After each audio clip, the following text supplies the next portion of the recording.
Friends இன்றைக்கி பார்த்தீங்கன்னா என்ன செய்ய போகிறேன்னா, இந்த 2 முட்டை வச்சு எக் பீஸா செய்ய போகிறோம். ஒருத்தவங்க வந்து எக் பீஸா செஞ்சு காட்டுங்க அப்படின்னாங்க.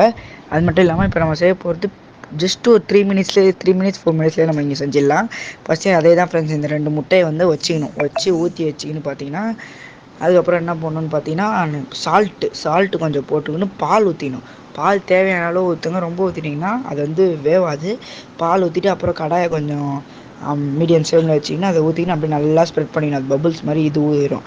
அப்படி வரும்போது குடமிளகா, தக்காளி, நான் வெங்காயம் வைக்கிறேன், நீங்கள் வெங்காயம் வேணாலும் வச்சுக்கின்னு அப்புறம் சீஸ். இதுக்கும் சீஸ் தான் ரொம்ப டேஸ்ட்டு தரது. சீஸை நீங்கள் அப்படியே, நான் வந்து அந்த பிளேட் சீஸை கட் பண்ணி ஒரு இடத்துல வச்சுட்டேன். அப்புறம் அது மேலே ஒரு இதுவை வச்சுட்டு நீங்கள் நல்லா கொஞ்சம் ஒரு 5 மினிட்ஸ் கழிச்சு விட்டு எடுத்து சாப்பிட்டு பார்த்தீங்கன்னா, பார்க்க தான் கொஞ்சம் நல்லா மாதிரி இருக்குது, ஆனால் நிஜமாக டேஸ்ட் சூப்பராக இருக்குது. நீங்கள் பட்டுன்னு ஒரு 3 மினிட்ஸில் செஞ்சிடலாம். இதை மறக்காமல் சப்ஸ்கிரைப் பண்ணிக்கோங்க, கமெண்ட் பண்ணுங்கள். கமெண்ட் பண்ண தான் நம்மளால் செய்ய